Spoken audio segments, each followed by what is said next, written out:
तो आगे बढ़े हम लोग बजट 2023-2024। तो नॉर्मली बजट जो है वो एक साल को फोकस करती है, लेकिन इस बार का जो बजट है इसका विजन बहुत बड़ा है।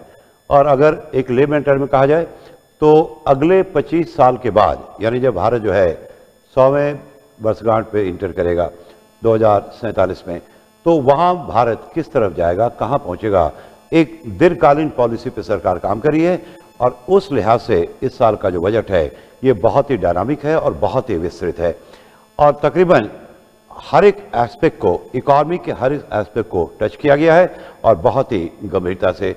और अगर आप डिटेल में एनालाइज करेंगे तो आप देखेंगे इस बजट में निश्चित रूप से विजन है, और इसलिए इस बजट का संबंध जो है सिर्फ इकॉनमी तक ही सीमित नहीं है, इसमें और भी आपके जीएस के बहुत सारे पेपर हैं तो उसके साथ भी इसका कनेक्शन है।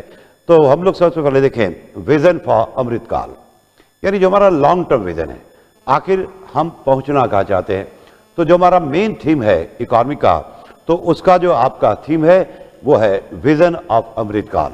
अमृत का जो विजन है, तो अमृतकाल का जो विजन है, विजन ऑफ अमृतकाल,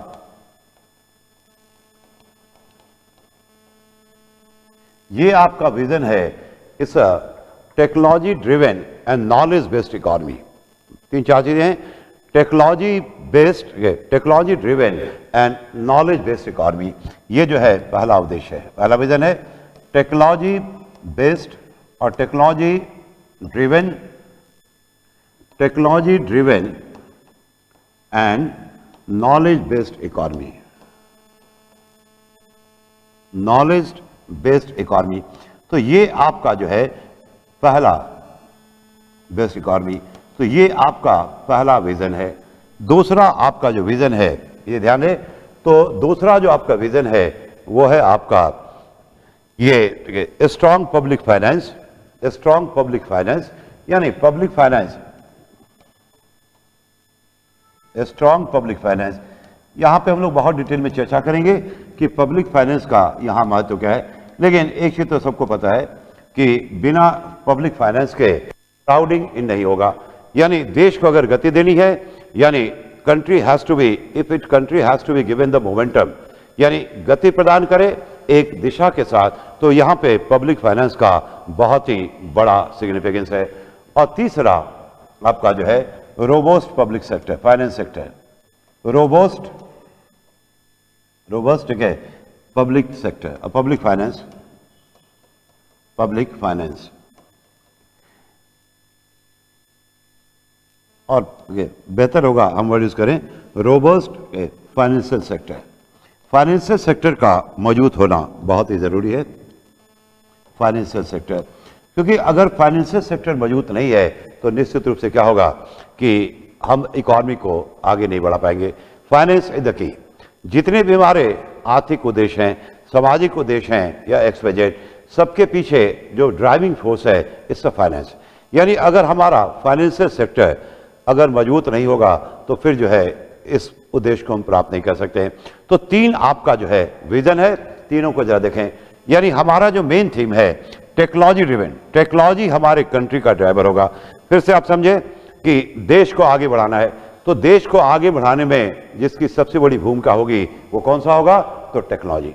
और टेक्नोलॉजी के मामले में पिछले 30-32 साल में भारत में जो एक नया कल्चर आया है, that is called IP culture, ये वैश्वीकरण की देन है। तो टैलेंट की समस्या कभी नहीं रही है, टैलेंट कल्चर का रहा है, और वो कल्चर वैश्वीकरण लेकर के आया है। और सिर्फ 30-32 साल में हमारी जो उपलब्धि है वो बहुत ही बेहतर है, और अगले 25 साल में जितना हमने परफॉर्म किया है पिछले 32 साल से, उससे कई गुना ज़्यादा हमारा परफॉर्मेंस होगा। और इस चीज़ की हमें जानकारी है, हमें भरोसा है, हमें भारत और भारत के लोगों पे भरोसा है, और पूरी दुनिया भी इस चीज़ को मानती है कि विश्व गुरु बनने के राह में भारत टेक्नोलॉजी को लेकर के आगे बढ़ेगा। दूसरा आपका जो है पब्लिक फाइनेंस, यानी गवर्नमेंट का जो एक्सपेंडिचर है, यानी पब्लिक फाइनेंस, सरकार के जो रिसिप्ट्स और एक्सपेंडिचर हैं, यानी जो पब्लिक फाइनेंस है गवर्नमेंट का, इसका एक बहुत बड़ा रोल है। क्योंकि बजट में सीतारमन जी ने एक वर्ड कई बार यूज किया है, and that is called crowd in. Crowd in का मतलब क्या हुआ, इसको पहले समझो। हर एक जगह आप पढ़ेंगे कि सरकार पीपीपी मॉडल पे काम करने जा रही है, यानी पब्लिक प्राइवेट पार्टनरशिप। तो प्राइवेट सेक्टर को देखिए पार्टिसिपेशन का मौका दिया जाए। तो ये पॉलिसी हमारी 1991 की है, लेकिन अब हम उसे चाहते हैं कि हर एक सेक्टर में उसको हम अप्लाई करें और साथ साथ उसको सफल बनाएं। अब ये पब्लिक फाइनेंस का इसके लिए क्या महत्व है, पहले तो आप समझें क्राउडिंग इन का मतलब क्या है। अब जैसे मान के चलो कि ये हमारा कंट्री है, ये हमारा कंट्री है, तो government is the leader, government the leader. अब प्राइवेट सेक्टर जो है अभी मान लो यहाँ पे है, कंट्री के डेवलपमेंट प्रोसेस के क्या हैं, ये बाहर हैं, ये पार्टिसिपेट नहीं कर रहे हैं, तो इनका पार्टिसिपेशन को बढ़ाया जाए। तो इसके लिए सबसे पहले जरूरी है कि पब्लिक एक्सपेंडिचर को बढ़ाया जाए, पब्लिक एक्सपेंडिचर को बढ़ाया जाए, यानी गवर्नमेंट को फ्रंट से लीड करना पड़ेगा। और पहले गवर्नमेंट जो है देश के माहौल को क्या करेगी, इन्वेस्टमेंट के अनुकूल बनाएगी, और तभी जो है ये इन होंगे, यानी भीतर आएंगे और देश को आगे बढ़ाने में मदद करेंगे। इसके लिए क्या जरूरी है, जो होमवर्क है वो सरकार करेगी, देश के भीतर उन सारी चीजों का निर्माण करेगी, जिसके बाद ही प्राइवेट सेक्टर जो है they are going to participate. For example infrastructure, तो इंफ्रास्ट्रक्चर कौन दुरुस्त करेगा, तो डेफिनेटली ये आपकी सरकार करेगी।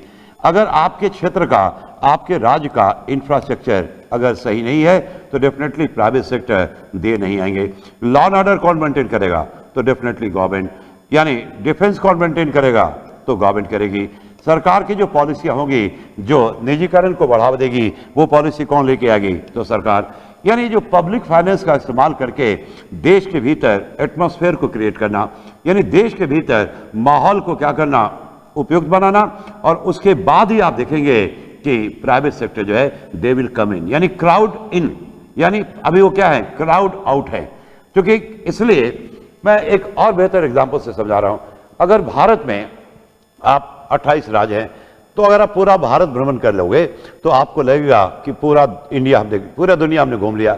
कुछ राज्य जो हैं they can be called developed state, कुछ आपके राज्य हैं जिनको हम कह सकते हैं डेवलपिंग, और कुछ आपके क्या हैं, अंडर डेवलप हैं।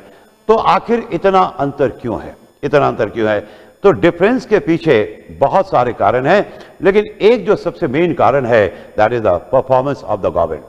यानी और कारणों को हम छोड़ दें, लेकिन मेन कारण जो है ये गवर्नमेंट। जिन राज्यों के सरकारों ने अपना होमवर्क बखूबी किया है तो वो आगे निकल गए, और जिन राज्यों के सरकारों ने बहुत अच्छा काम नहीं किया वो राज्य पीछे रह गए। तो गवर्नमेंट का जो रोल है बहुत ही महत्वपूर्ण है।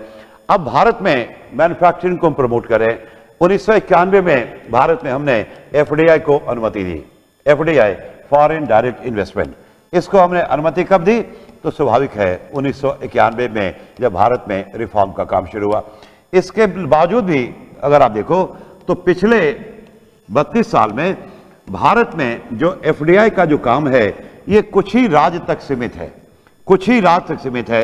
यानी दुनिया, भारत का ये अगर मैप है और कई सारे राज्य हैं, ये भी आपके राज्य हैं, ये भी राज्य हैं, लेकिन एफडीआई जो है कुछ ही राज्यों तक सीमित रह गया है, ले दे करके 7 से 8, 7 से 8 इस राज्य में गए, इस राज्य में गए, गुजरात में गए, महाराष्ट्र में गए, आंध्र प्रदेश में गए, यूपी में नहीं गया, बिहार में नहीं गया। यानी इनकी बात करें तो यहां तो क्राउड इन है, यानी ये आ रहे हैं, लेकिन इन दोनों स्टेट के लिए क्या है, इससे क्राउड आउट, यानी इससे बाहर है। तो आखिर जो है एक ही देश के सारे स्टेट हैं, तो कुछ स्टेट में क्राउडिंग इन है और कुछ स्टेट में क्राउडिंग आउट है। कारण performance of the government, performance of the government. अब state government versus central government, हर एक राज्य में कुछ काम तो आपको केंद्र सरकार को करना है, कुछ काम जो है राज्य सरकार को करना है। तो जहां जहां पे राज्य सरकारों का काम है तो वहां कहीं न कहीं समस्या है। केंद्र सरकार का जो काम है पिछले कई सालों से वो बिल्कुल बिना किसी भेदभाव के पूरे इंडिया में एक समान रूप से उसको किया जा रहा है, लेकिन जो सारे क्षेत्र राज्यों के दायरे में आते हैं तो वहां पे स्टेट वाइज जो है परफॉर्मेंस क्या हो रहा है, डिफर कर रहा है। तो यहां पे पब्लिक फाइनेंस तो अल्टीमेटली एफडीआई की बात नहीं हो रही है। भारत के जो बड़े बड़े प्राइवेट सेक्टर हैं, बड़े बड़े जो भारत के ग्रुप हैं, वो भी जो है इन्हीं 7 स्टेट में, 8 स्टेट में जाकर के सीमित हो गए हैं। यानी इनके लिए तो क्राउडिंग इन है, लेकिन बाकी स्टेट के लिए वो क्राउडिंग आउट है। तो जरूरी है कि बाकी जो है सरकारें अपना होमवर्क करें और उसमें क्राउडिंग आउट को क्राउडिंग इन में कन्वर्ट करें। इसके लिए role of the government is very important, और खास करके सेंट्रल गवर्नमेंट को क्या करना पड़ेगा, लीड करना पड़ेगा द फंड, और स्टेट गवर्नमेंट को they will have to respond accordingly. तभी क्या होगा, क्राउडिंग इन होगा। तो इसके लिए हमारा जो है गवर्नमेंट का कहना है कि बहुत जरूरी है स्ट्रांग पब्लिक फाइनेंस, यानी पब्लिक फाइनेंस जो है उसका बहुत ही बड़ा रोल है, बहुत ही बड़ा रोल है, क्योंकि गवर्नमेंट के पास अगर पैसे ही नहीं है तो स्वाभाविक है इन सब चीजों का काम कैसे होगा। और तीसरा आपका जो है यानी रोबस्ट आपका कौन सा, तो फाइनेंशियल सेक्टर। जो हमारे फाइनेंशियल सेक्टर है, बैंक हैं, एनबीएफसी हैं, वित्तीय संस्थान हैं, तो इनका मजबूत होना बहुत जरूरी है। अगर बैंकिंग सेक्टर भारत का सही ढंग से काम नहीं कर पा रहा है तो फिर क्या होगा, बैंक जो है बड़े बड़े प्रोजेक्ट को फाइनेंस नहीं कर पाएगी। पिछले कुछ सालों से हमने देखा कि बैंकों की समस्या है एनपीए की, नॉन परफॉर्मिंग एसेट, कि बैंक ने जो लोन दिया वो काफी हद तक डूब गया, और हर एक बैंक का एनपीए देखोगे तो वो तकरीबन 9.5 से 10% तक पहुंच गया था। बजट में इस बात की चर्चा की गई है कि भारत सरकार ने पिछले सालों में 2 मेन कदम उठाए हैं। एक आपका इंसॉल्वेंसी बैंकिंग कोड के द्वारा ट्रिब्यूनल का कंसेप्ट आया, और उसके अलावा भारत सरकार ने 2021 में बैड बैंक की स्थापना की बात की। तो इन सबों के कारण या अन्य उपाय जो आरबीआई के द्वारा किए गए हैं, तो बैंकों का जो ग्रॉस एनपीए है वो अब घटना शुरू हो गया है, और gross NPA non performing asset जो बैंकों का है वो अब घट करके 5% आ गया है। जो 4-5 साल पहले ये आपका कितना परसेंट था, तो 9.5 से 10%। तो ये जरूरी है। अब सिर्फ बैंक की बात नहीं करें, बैंक के अलावे जो हमारे एनबीएफसी हैं, नॉन बैंकिंग फाइनेंशियल कंपनी, उनका भी रोल अहम है। अब बैंक और एनबीएफसी में अंतर आपको शायद पता होगा कि एनबीएफसी जो है वो बैंकों की तरह लोन तो देते हैं लेकिन वो जमा स्वीकार नहीं करते हैं। इसके अलावा इंडियन इकोनॉमी के फॉर्मुलाइजेशन के प्रमोट करने के लिए भारत सरकार पेमेंट बैंकिंग को प्रमोट कर रही है, और इंडियन इकोनॉमी का काफी हद तक फॉर्मुलाइजेशन हुआ है।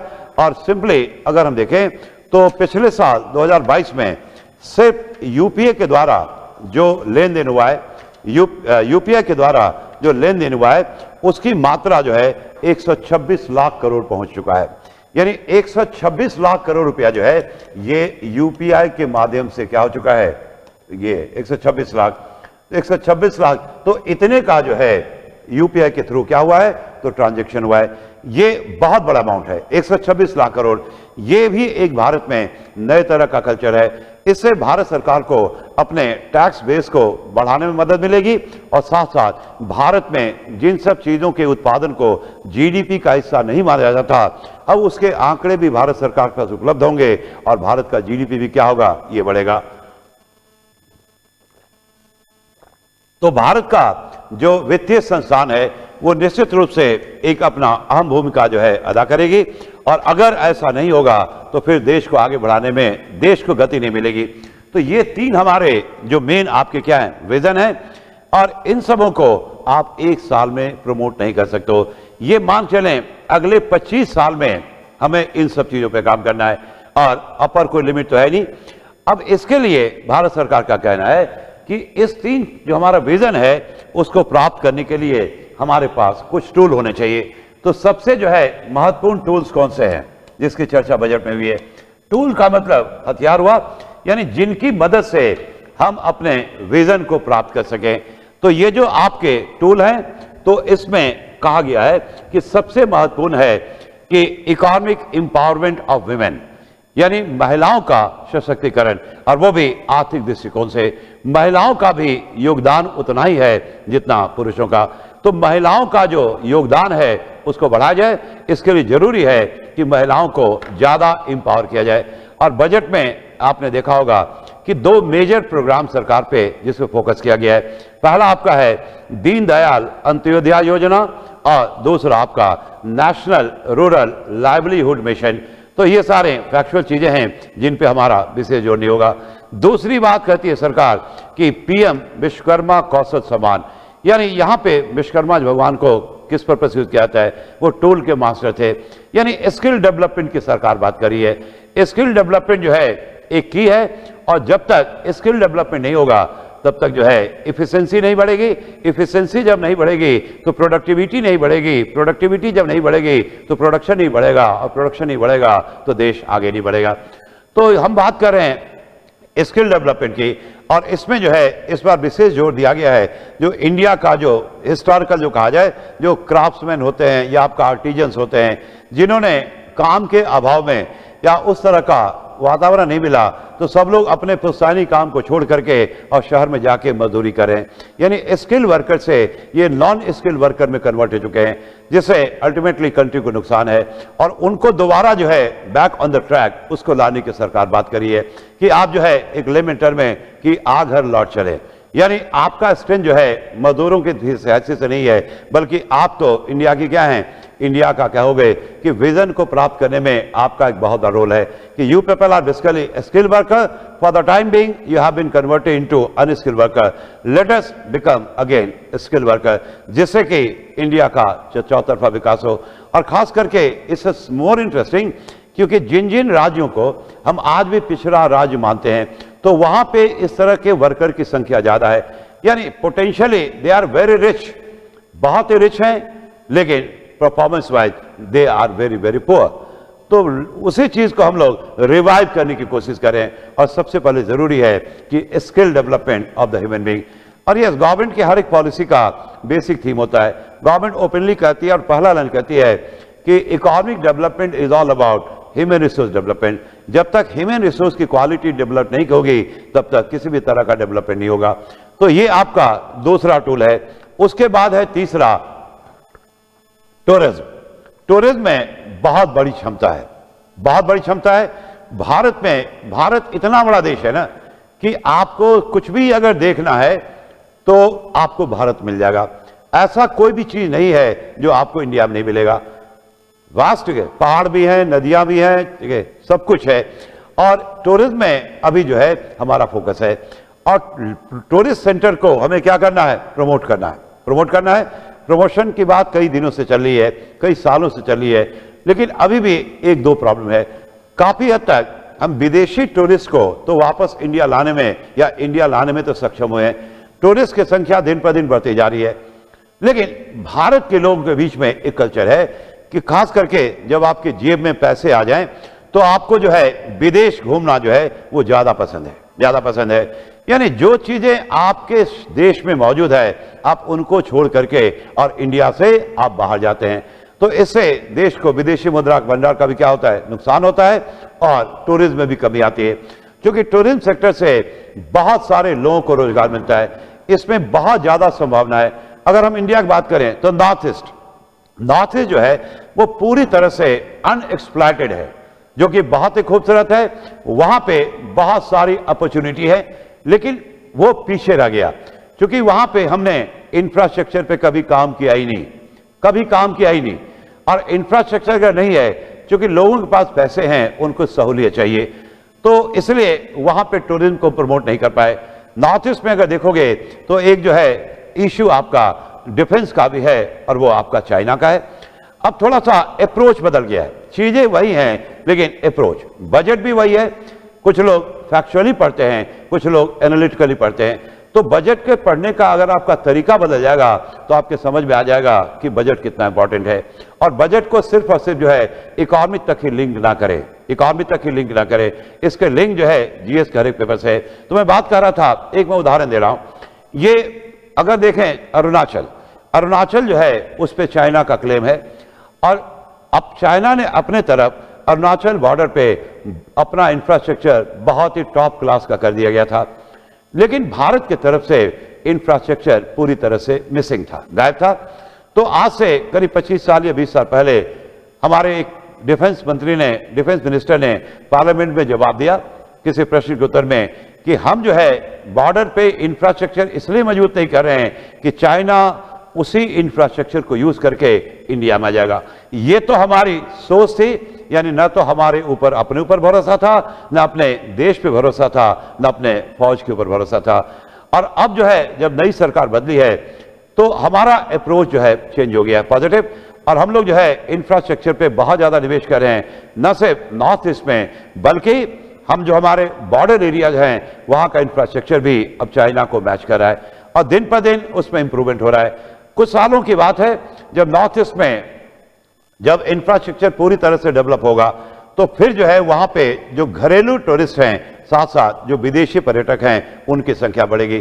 तो प्रॉब्लम यह है कि अभी जो भारत के लोग जो है इनके बीच में विदेश का एक बड़ा क्रेज है जो सब दिन से रहा है, विदेश घूमना, विदेश नौकरी करना। तो गवर्नमेंट कहती है कि देखो अपना देश, ये प्रोग्राम लेकर के आई है। लोगों से रिक्वेस्ट किया जा रहा है कि अपने देश को आप देखें, अपने देश को आप देखें और अपने देश में देखने के लिए बहुत है और एक जिंदगी भी आपके लिए कम पड़ जाएगी। अपने देश को हम ऐसा बनाएं कि पूरी दुनिया हमारे देश को देखने आएगी।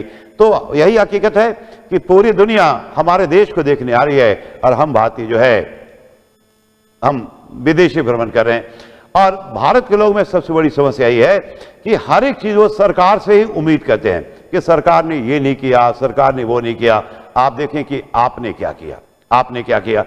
तो ये सब चीजें हैं, ठीक है। तो तीसरा जो टूल है ये आपका कौन सा है, तो ये आपका है टूरिज्म। चौथा आपका जो है यह है आपका ग्रीन ग्रोथ, ठीक है। ग्रीन ग्रोथ ये थोड़ा सा, ठीक है, ग्रीन ग्रोथ जो है ये चौथा है। तीसरा आपका क्या था, टूरिज्म, ठीक है, टूरिज्म जिसमें बहुत ज्यादा पोटेंशियल है। दूसरा आपका था विश्वकर्मा योजना जो है योजना। अब ये जो है आपका ग्रीन ग्रोथ, ये इंडिया के लिए एक बहुत बड़ी सरदर्दी रही है। ग्रोथ तो है लेकिन quality of growth is missing. Growth at the cost of environment, growth at the cost of the common people. तो इन्वायरमेंट फ्री अगर हम बात करें कार्बन एमिशन, हमारा जो टारगेट है कि 2070 तक इंडिया के में कार्बन जो इमिशन है उसको एमिशन है उसको जीरो किया जाए। उसको क्या किया जाए, जीरो किया जाए 2070 तक। इसके लिए जरूरी है कि भारत में ग्रीन एनर्जी को प्रमोट किया जाए। थोड़ा सा इस पे मैं डिस्कस करूंगा और कुछ चीजें सर्वे में दी गई है। अभी जो हम लोग फोसिल फ्यूल पे डिपेंड करते हैं, जैसे क्रूड ऑयल, इसके बाद कोल, इन दोनों के कारण हमारा जो कहा जाता है एक्सटर्नल फ्रंट पे रिपोर्ट कार्ड खराब हो चुका है। इन दोनों के कारण भारत का जो विदेशी मुद्रा भंडार है काफी दबाव रहता है। अब कच्चा तेल आज भी जो फॉसिल फ्यूल का हिस्सा है, करीब हम अपने जरूरत से का 80 से 85% हम लोग आयात करते हैं। ऊपर से कोल की बात करें तो भारत आज जो है दुनिया का तीसरा सबसे बड़ा कोल का आयातक देश बन चुका है। अब कोल का इस्तेमाल जो है भारत में कहां होता है, तो बिजली बनाने में। भारत में कोल माइंस हैं लेकिन भारत में जो उत्पादित कोल हैं उनकी quality they are not very suitable for electricity production. और भारत में आज भी 55% जो बिजली का उत्पादन होता है वो कोयले से होता है। एनर्जी की जरूरतों को हम पूरा तो करते हैं लेकिन इसके लिए हम दूसरे देश पर निर्भर हैं। इसके अलावा इन सबों के कारण जो है हमारा जो है कार्बन डाइऑक्साइड का प्रॉब्लम आपको पता ही है। अब इसके बदले हम चाहते हैं कि ग्रीन एनर्जी को प्रमोट करें। अब उसमें सबसे आपका जो मेन है ग्रीन फ्यूल की, अब ये बेहतर जो है आपके साइंस वाले सर साझा समझते हैं। ग्रीन फ्यूल की बात करें, उसके बाद जो है ग्रीन हाइड्रोजन की बात करें। ग्रीन हाइड्रोजन के बाद अगर ये सफल होता है और उम्मीद है कि होगा, तो ग्रीन हाइड्रोजन की बात करें तो ग्रीन हाइड्रोजन अगर भारत को ब्रेक थ्रू मिलता है तो फिर इंडिया का कहा जाता है कि सब कुछ रातों रात बदल जाएगा। हम इंपोर्टिंग कंट्री से एक्सपोर्टिंग कंट्री में कन्वर्ट हो जाएंगे। न सिर्फ भारत अपने जरूरतों को पूरा करेगा लेकिन धीरे धीरे 25 साल या 24 साल अभी हमारे पास है, धीरे धीरे इंडिया जो है आपका इंपोर्टर से एक्सपोर्टर हो जाएगा। पूरी दुनिया की निर्भरता भारत के ऊपर जो है ग्रीन हाइड्रोजन होगी। तो एक नहीं बल्कि चारों तरफ से फायदा होगा। इंपोर्ट कम हो जाएगा या खत्म हो जाएगा, एक्सपोर्ट बढ़ेगा, यानी इंपोर्ट के बदले हम अब एक्सपोर्ट करेंगे। कई सारे एरियाज हैं जिसपे हम लोग बनवाएंगे कि जहां पहले हम इंपोर्टर हुआ करते थे, now we have become exporter. तो बेनिफिट जो है आपका डबल है। एक तो विदेशी मुद्रा की बचत होगी और ऊपर से विदेशी मुद्रा हम अर्न करेंगे। उसके बाद सरकार बात करी है ग्रीन मोबिलिटी की, ग्रीन बिल्डिंग की, ग्रीन इक्विपमेंट की। पर्पस एक ही है, सब कुछ ग्रीन। इसलिए ओवरऑल हमारा जो ग्रोथ होगा इट विल बी ग्रीन, जिसमें किसी तरह का कार्बन जो है नहीं होगा। तो कार्बन इंटेंसिटी को रिड्यूस करना, यानी इसका जो पर्पस है ग्रीन ग्रोथ का, इसका पर्पस है कार्बन इंटेंसिटी को कम करना। कार्बन इंटेंसिटी को क्या करना? कम करना। तो ये हमारे 4 आपके पावरफुल टूल हैं। इन 4 की मदद से हम जो है अमृत काल में प्रवेश कर चुके हैं और अपने जो विजन है, जो मकसद है, जिसको पूरा तरह से पूरा करने में हमारे पास अभी भी 24 साल का समय है, उसको निश्चित रूप से हम पूरा करेंगे। तो ये आपके 4 टूल हैं। अब जो एक इकॉनमी का देखें तो बहुत सारे डायमेंशन होते हैं, बहुत सारे एरियाज होते हैं। अब हमारे रिसोर्सेज लिमिटेड है और 1 साल का बजट बनता है, तो एक ही साल में हम हर एक उद्देश्य को प्राप्त नहीं कर सकते।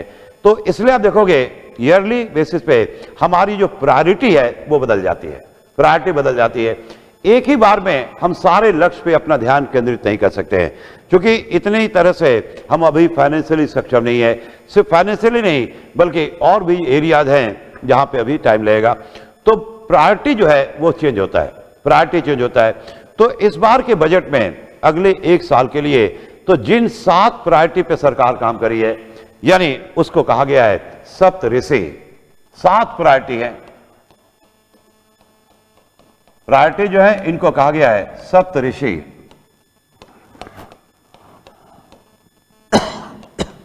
ये 7 हमारे हैं और एक एक पे आपका डिटेल में आपको स्टडी करना पड़ेगा। सबसे पहला है इंक्लूसिव डेवलपमेंट।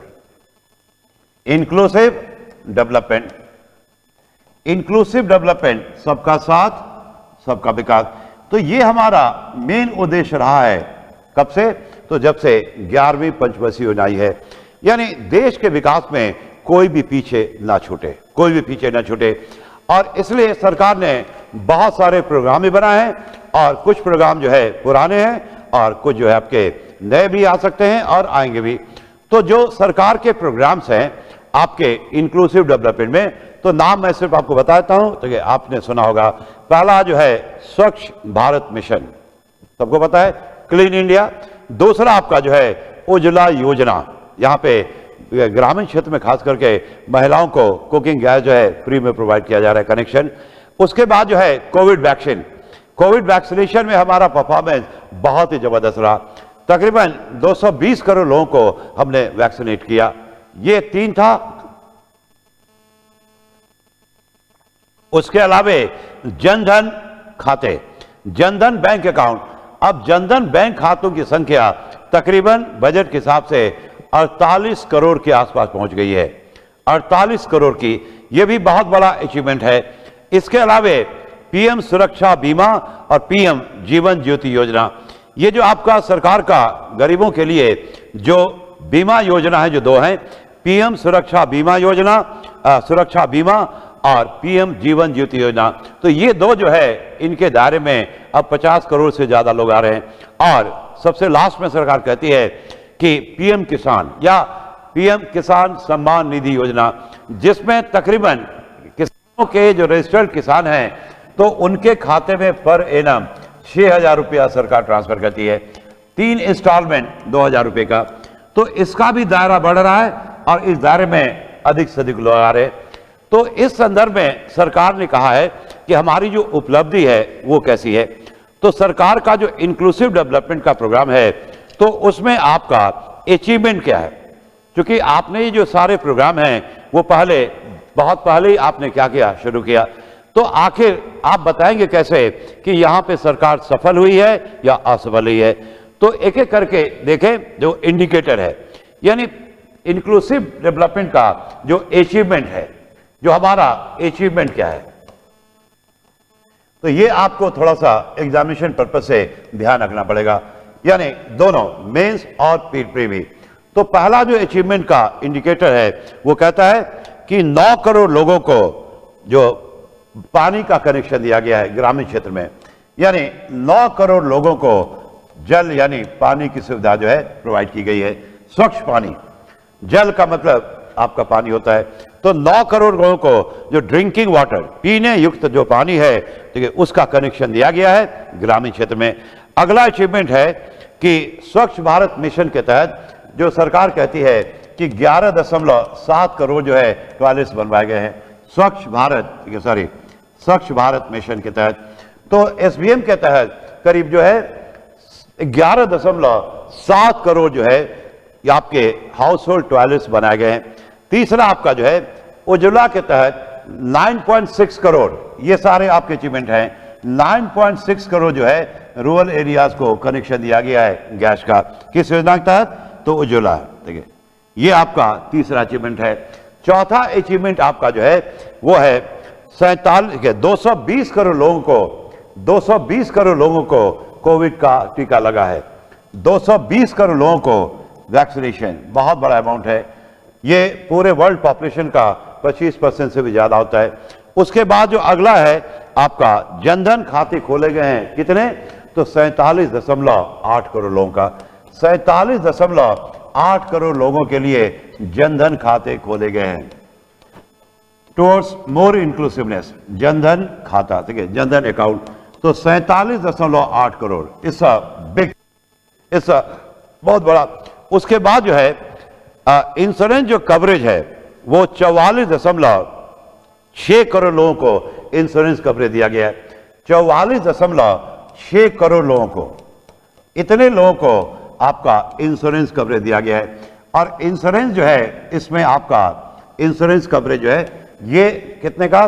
तो 47, ये आपका 44.6 करोड़, जिसमें सरकार की दो जो हमने योजना बताई कि PMSBY एंड PMJJY, यानी इसके तहत जो है 47.8 करोड़ लोगों को इसके दायरे में लाया गया है। अगला जो अचीवमेंट है कि जो PM किसान के तहत जो करीब, ठीक है, कैश ट्रांसफर हुआ है 11.4 करोड़ PM किसान के तहत। PM किसान या PM आपका जो है सम्मान निधि, तो करीब जो है 11.4 करोड़ रजिस्टर्ड जो आपके किसान हैं उनको इस दायरे में लाया गया है। और कुल मिला के इनका जो भुगतान हुआ है वो हुआ है 2.2 लाख करोड़। यानी जो भुगतान हुआ है, इन लोगों को भुगतान हुआ है, तो ये आपका बहुत बड़ा अमाउंट है, 2.2 लाख करोड़। तो ये भी इंक्लूसिवनेस का जो है अचीवमेंट है। उसके अलावा आपका सरकार कहती है कि ग्रोथ रेट जो है वो रेजिलेंट है, यानी ग्रोथ रेट जो है काफी अच्छा है। और पूरे दुनिया के देशों में जब मंदी का खतरा है तो वहां भी भारत का ग्रोथ रेट जो है वो 6 से 6.8% रहने की एक तरह का कहोगे कि उम्मीद है।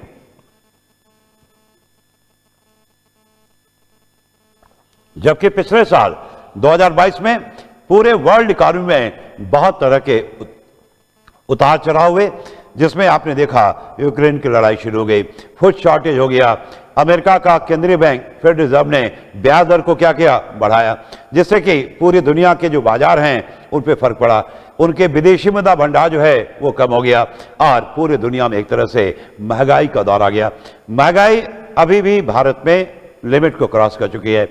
जनवरी में जो महंगाई की दर है फिर से 6% को क्रॉस कर चुकी, यानी जो भारत में महंगाई की दर है, जो मेन हमारा हेडलाइन इन्फ्लेशन है, इसका CPI, कंज्यूमर प्राइस इंडेक्स, लेकिन वो भी फिर से जो है आपका एक महीने दिसंबर में वो 5.85 आ गया था, जो कि पहली बार यूक्रेन लड़ाई के बाद हुआ था। क्योंकि हमें रखना है महंगाई की दर को 2 से 6% के बीच में, तो यूक्रेन लड़ाई के बाद ही हमेशा जो है ये 6% से ज्यादा रहा। दिसंबर का जो आंकड़ा जनवरी में आया तो वो काफी अच्छा था कि 5.85, यानी पहली बार पिछले 10 महीने में वो 6% के कम आया।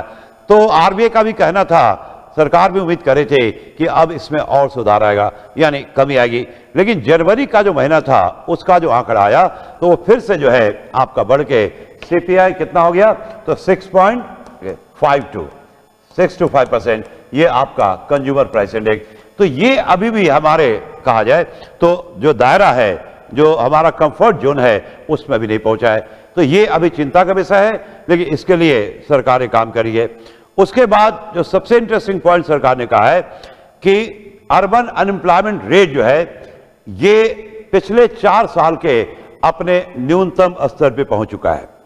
सितंबर का आंकड़ा है, जो अर्बन अनएम्प्लॉयमेंट रेट है वो सितंबर 2022 में ये घट के 7.2% आ चुका, जो पिछले 4 साल के आपके लोएस्ट पे है, यानी इतना कम कभी भी अनएम्प्लॉयमेंट की दर नहीं रही।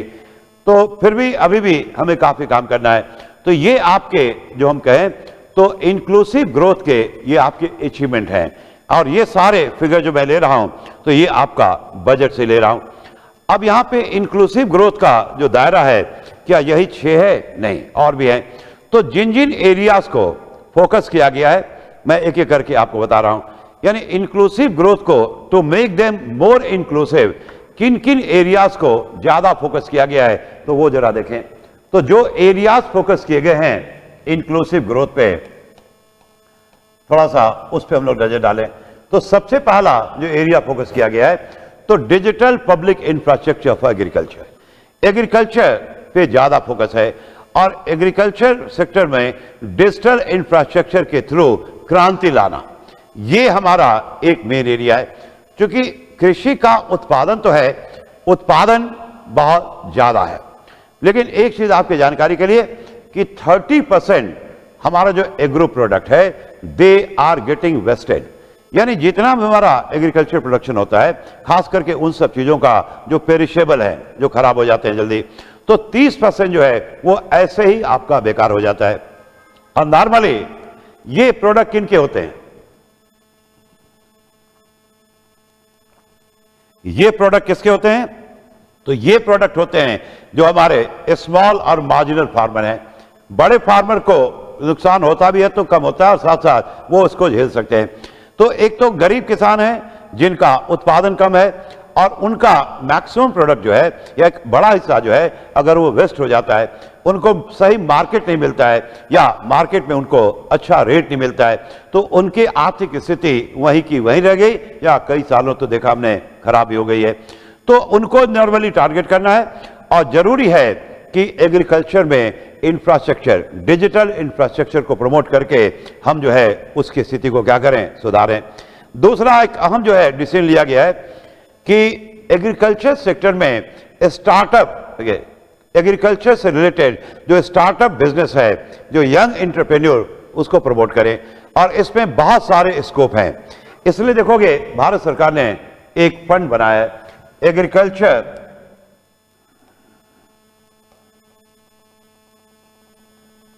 Accelerator fund.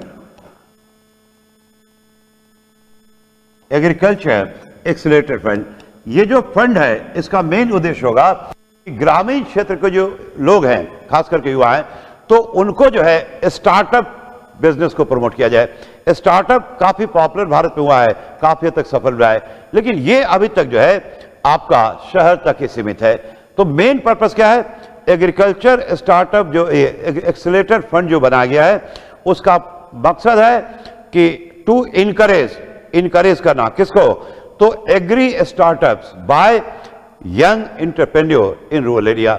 और इसमें बहुत ज्यादा पोटेंशियल है, क्योंकि रूरल एरिया में, ग्रामीण क्षेत्र में जो बने हुए प्रोडक्ट होते हैं ना, उनकी बहुत ही ज्यादा मांग है शहरी क्षेत्र में। शहर में बड़ा मार्केट है जो उनके प्रोडक्ट के लिए मुंहमांगा दाम देने को तैयार है, क्योंकि शहर के लोग जो है आज भी इस चीज को मानते हैं कि गांव का मतलब प्योरिटी, गांव का मतलब प्योरिटी। आपने भी घर में जरूर सुना होगा, गांव से देसी घी आया है, और उसके लिए जो है शहर के लोग जो है मुंहमांगा दाम देने को तैयार हैं। या ये लोग जो है जिनका एक्सेस है वो गांव से ओरिजिनल चीजें मंगवाती हैं। तो भारत का जो शहरी बाजार है वही आपका बहुत बड़ा मार्केट है, और बाकी दुनिया तो अलग से है जिसको हम एक्सप्लोर कर सकते हैं। वहां हम निर्यात को क्या करेंगे? प्रमोट करेंगे। इसके बाद जो है भारत सरकार का इस बार विशेष जोर है हॉर्टिकल्चर को, बागवानी। क्योंकि हॉर्टिकल्चर जो प्रोडक्ट होते हैं ना, वो ज्यादा पेरिशेबल होते हैं, और इसमें बहुत ज्यादा संभावना है, बहुत ज्यादा संभावना है। तो खास करके हॉर्टिकल्चर में सरकार ने इस बार टारगेट किसको किया है? तो कॉटन क्रॉप को, कॉटन क्रॉप को। अब ये कॉटन क्रॉप को, देखिए, इस पे ज्यादा फोकस है। कॉटन जो है इसका एक बड़ा मार्केट है। अब कॉटन को लेकर के अगर हम थोड़ा सा देखें, हमारे आंकड़े तो बहुत अच्छे नहीं है। अगर आपको जानकारी हो तो हमारा जो पड़ोसी देश है बांग्लादेश, वो बन चुका है हब, इसका हब बन चुका है। यानी कॉटन के फील्ड में पूरी दुनिया अपना सारा प्रोडक्शन कहां करवाती है? बांग्लादेश में। आप जो जितने भी ब्रांडेड कंपनी जो विदेशी कंपनियां हैं जिनके प्रोडक्ट आप पहनते हैं काफी महंगे खरीदते हो, ये सारा प्रोडक्शन आपका बांग्लादेश में होता है। जबकि बांग्लादेश जो है वो अपना रॉ मटेरियल जो कॉटन है वो इंडिया से इंपोर्ट करता है और इंडिया नहीं बन पाया। अगर हम कपड़े की मार्केट करें तो कपड़े का एक बहुत बड़ा बाजार है, 140 करोड़। तो इसमें बहुत ज्यादा पोटेंशियल है। 3 साल पहले भी सर्वे पे, इकोनॉमिक सर्वे में इस पे विस्तृत चर्चा हुई थी और इसे प्रमोट करने की बात की गई थी, लेकिन वो कागजों तक ही सीमित रहा। तो हॉर्टिकल्चर में खास करके जो कॉटन क्रॉप है उसकी प्रोडक्टिविटी, उत्पादकता को बढ़ाने की बात हो रही है और इससे जो है छोटे और मझले किसानों के लिए अतिरिक्त आय का सीजन होगा। लेकिन यहाँ पे गवर्नमेंट कह रही है कि यहाँ पे हम इंट्रोड्यूस करेंगे पीपीपी मॉडल, क्योंकि हम देख चुके हैं कि पिछले 75 साल में इस क्षेत्र में सरकारी मॉडल पूरी तरह से फ्लॉप कर चुका है। सरकारी मॉडल जो है पूरी तरह से पेपर में ही है, ग्राउंड रियलिटी जीरो। तो पीपीपी मॉडल पर सरकार काम करेगी और निश्चित रूप से इससे किसानों को क्या होगा, फायदा होगा। उसके बाद जो है ये हॉर्टिकल्चर की बात करें तो हॉर्टिकल्चर को लेकर सरकार कहती है कि ऑटोमोबाइल सेक्टर पे हम ज्यादा आत्मनिर्भर भारत के तहत हम जो है हॉर्टिकल्चर को मिशन को प्रमोट करेंगे। ये काफी अच्छा है। और जो सबसे मेन है कि global hub for millet, global hub for millet, ये जो आपका मैंने बताया कॉटन क्रॉप, तो ये बेसिकली ये आपका हॉर्टिकल्चर का पार्ट नहीं है, ये हॉर्टिकल्चर के अलावे। हॉर्टिकल्चर की बात करें तो हॉर्टिकल्चर से तीसरा है, तो हॉर्टिकल्चर को आप एक अलग पॉइंट बना के आप डिस्कस कर सकते हैं। हॉर्टिकल्चर को प्रमोट करना है और दूसरा आपका कॉटन क्रॉप को प्रमोट करना है, और किस मॉडल पे, पीपी मॉडल पे। अब जो है भारत सरकार अन्नाश्री लेकर के आई है, global hub for millet, global hub for millet. इसकी बात भारत सरकार 2015 से कर रही है, लेकिन अब जाके इसमें लग रहा है कामयाबी मिलेगी। जो आपके मिलेट हैं, अभी दुनिया में क्या है ना कि 2 मेन फूड ग्रेन्स है, एक आपका राइस चावल और दूसरा आपका व्हीट यानी गेहूं। तो राइस जो है वो कम देशों में उसका खपत होता है, खास करके एशिया के देशों में, लेकिन पूरी दुनिया में गेहूं की खपत ज्यादा होती है, चाहे वो रोटी हो, चाहे वो ब्रेड हो, चाहे वो आपका पिज्जा हो। तो गेहूं का कोई समस्या था नहीं, लेकिन हुआ क्या, 2-3 समस्या एक साथ पिछले साल आ गई कि लड़ाई शुरू हुई यूक्रेन की, और यूक्रेन और रशिया दोनों गेहूं का सबसे बड़ा उत्पादक और आयातक देश भी था। लेकिन हमें शुरू में लगता था, उन्हें भी लगता होगा कि ये जो लड़ाई है ये कुछ ही महीने में खत्म हो जाएगी या कुछ दिन में, लेकिन ये लड़ाई अब लंबी खींच गई, 1 साल से ज्यादा हो गया और उम्मीद है कि अभी सालों साल चलेगा। तो इन दोनों देशों ने, यूक्रेन और रशिया ने, अपने गेहूं के स्टोर को, बफर स्टॉक को बढ़ाना शुरू किया और इन्होंने एक तरह से एक्सपोर्ट पे पाबंदी लगा दी। तो अब बच गया 2 और देश जिसके पास गेहूं का भंडार है, एक चाइना, दूसरा इंडिया। चाइना के बारे में कुछ भी कहा जा सकता है और लोगों का, दुनिया के देशों का चाइना से भरोसा उठ चुका है। अब भारत की समस्या ये है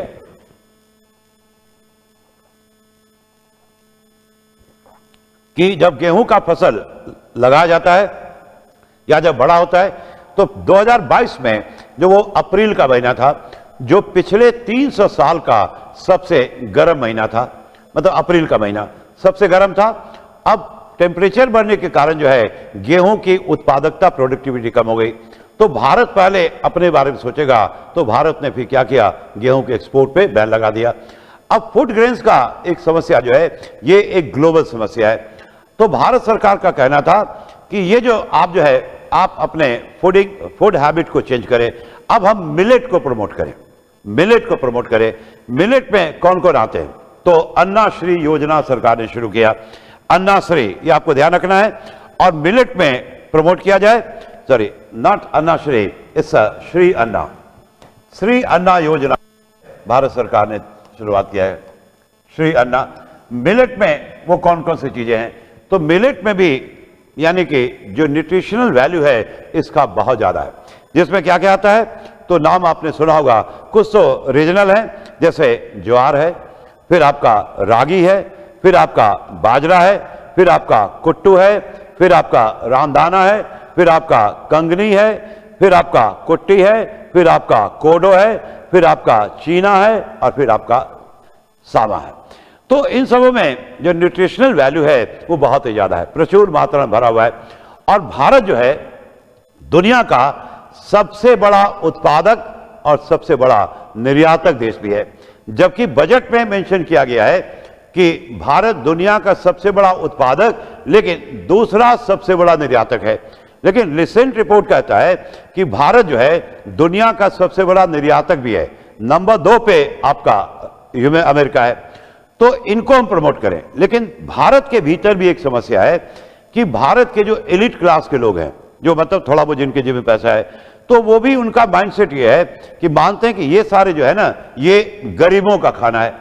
तो इसे हम भारत के पूरे भारत में भी हम प्रमोट नहीं कर पाए हैं। तो एक चैलेंज होगा, लेकिन बात वही है, जब भूख लगती है तो सब अच्छा लगता है। तो पूरी दुनिया में फूड का शॉर्टेज है, फूड का क्राइसिस है और धरती का टेम्परेचर बढ़ रहा है, तो ये समस्या और बढ़ेगी। तो भारत चाह रहा है कि मिलेट को क्या करे, पूरे दुनिया में प्रमोट करे। यानी भारत सिर्फ जो है इंटरनल फूड सिक्योरिटी की बात नहीं कर रहा है, ये ग्लोबल फूड सिक्योरिटी की बात कर रहा है। तो ये आपके जो है मेजर जो कहा जाता है कि स्टेट भारत सरकार का एरिया है जिसमें भारत सरकार काम कर रही है। उसके बाद जो है इंक्लूसिव ग्रोथ या डेवलपमेंट की बात करें तो 3 और एरियाज है जिस पर सरकार ने फोकस किया है। आपका जो है पहला आपका है हेल्थ, उसके बाद एजुकेशन और उसके बाद है स्किलिंग। बिना स्किलिंग के इंक्लूसिवनेस पॉसिबल नहीं है। अब हेल्थ में कुछ आपके जो है कदम उठाए गए हैं। सबसे पहले तो 57 आपके नए नर्सरी कॉलेज खोले जा रहे हैं, 57 नए नर्सरी कॉलेज खोले जाएंगे। ये सारे चीजें आप खुद भी कर सकते हो। उसके बाद जो है भारत में एक मिशन लॉन्च किया जा रहा है to eliminate sickle cell anaemia 2047 तक।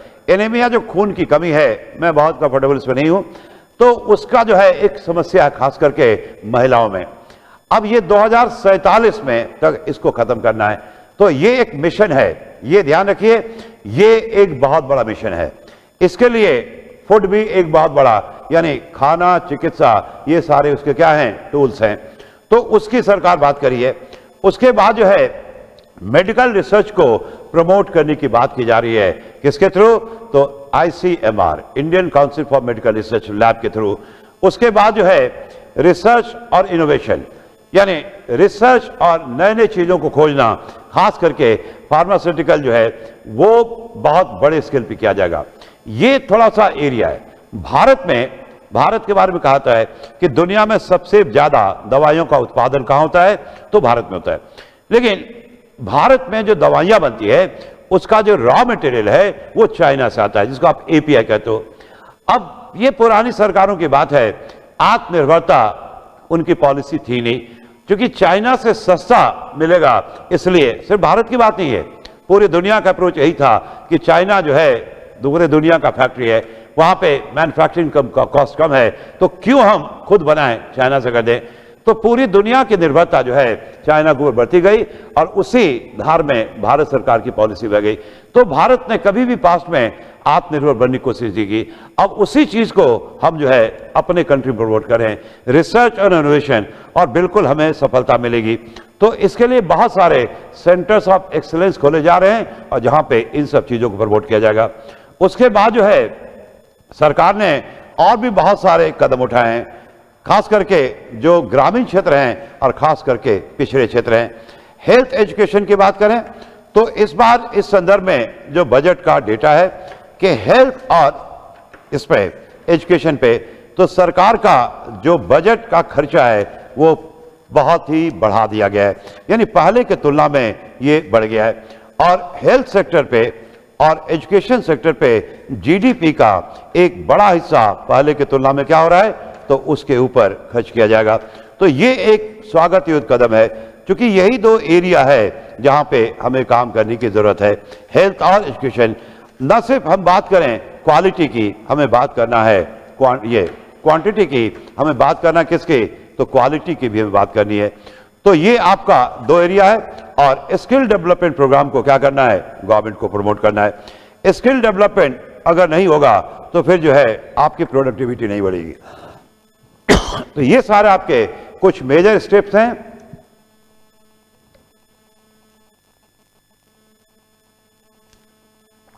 जो भारत सरकार ने जिनको हाईलाइट किया है कि इन सब चीजों पे हमारा मेन फोकस होगा। अब सेकेंड जो प्रायोरिटी है वो है reaching. Second priority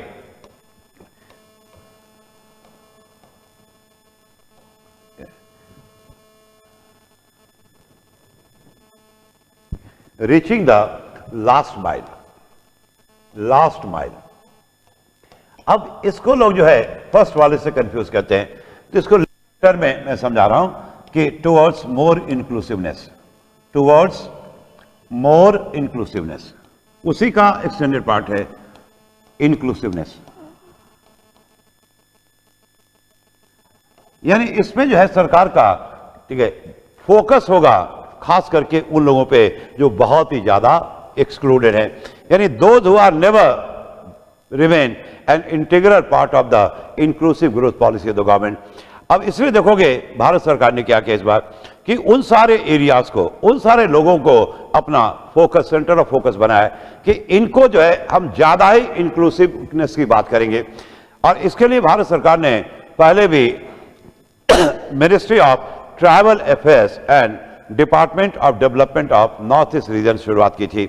north east पे हमारा जो है मेजर फोकस होगा। इसके अलावे जो आपके, और उसके लिए गवर्नमेंट ने बहुत सारे जो है मिनिस्ट्री बनाई है, जैसे आयुष है या फिशरी है, एनिमल हस्बेंड्री है, डेयरी है, स्किल डेवलपमेंट है, और जल शक्ति मिशन है, और साथ साथ कॉर्पोरेशन है। तो इन सबों को सरकार जो है स्पेशली जो है प्रमोट कर रही है, खास करके उन सबों के लिए जो कि लास्ट में, मतलब सबसे पीछे रह गए। जो सबसे पीछे रह गए वहां तक हमें पहुंचना है।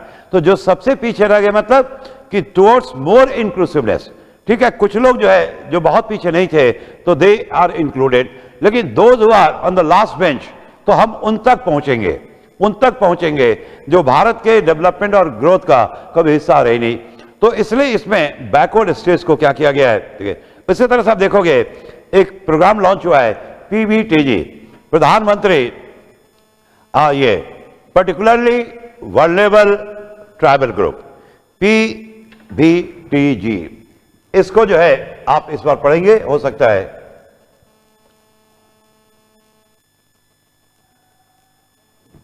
इसका पूरा नाम है PVTG,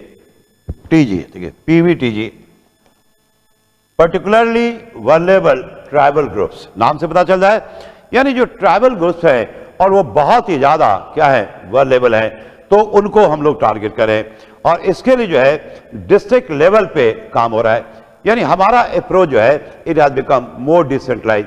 और 500 तकरीबन जो है ब्लॉक को इसके लिए क्या किया गया है, चूज किया गया है, और वहां पे सरकार अपना स्पेशलाइज सर्विस दे रही है।